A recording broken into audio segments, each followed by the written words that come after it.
Psoriasis এমন একটি রোগ যে রোগটাকে বলা হয় শারীরিক, মানসিক, পারিবারিক, সামাজিক, রাষ্ট্রীয় বিভিন্নভাবে এটাকে আমরা বর্ণনা করতে পারি।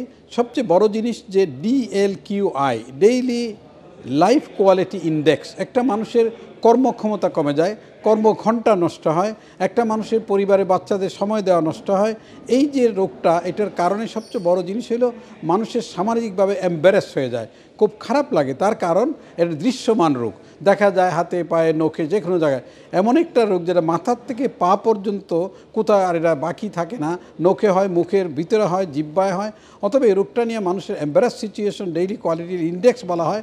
এবং ডেইলি কোয়ালিটি লাইফ, মানুষের যেমন অফিসে যে ইচ্ছা করে না, মেন্টালি আপসেট থাকে, অফিসে অ্যাবসেন্ট করতে হয়। তাই এই রোগটার জন্য সবচেয়ে বড় প্রয়োজন এই সোরিয়াসিস ক্লাবের মধ্যে যেটা আমরা করি সেটার মানুষকে সচেতন করতে হবে যে এই রোগটা নন কমিউনিকেবল ডিজিজ, এটা কোনো ছোঁয়াচে রোগ নয়, এটা একজনের কাছে ছড়াবে না। অনেকে প্রশ্ন করে বংশগত কিনা, বংশগত এটা অত্যন্ত কম, এটা নগণ্য, তবে না কোনো ধর্তব্য জিনিস নয়। তাই আমরা সবাইকে বুঝাবো যে এই রোগটা মানুষের জন্য কোনো খারাপ কিছু না।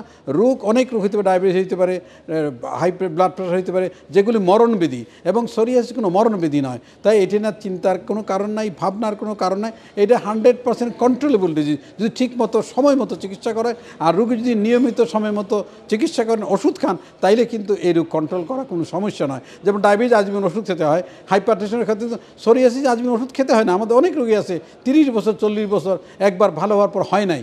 তাই এটা আশার বাণী সবার জন্য। সোরিয়াসিস নিয়ে দুশ্চিন্তা না করে ঠিকমতো চিকিৎসা করবেন, ওষুধ খাবেন, ডাক্তারের সঙ্গে নিয়মিত দেখা করবেন। আশা করি প্রত্যেকটা সোরিয়াসিস রোগী কন্ট্রোলে থাকবে, ভালো থাকবেন আজীবন। সবাইকে আমি সোরিয়াসিস রোগীদের প্রতি বিশেষভাবে আমি তাদের জন্য প্রার্থনা করে, দোয়া করে আমার বক্তব্য শেষ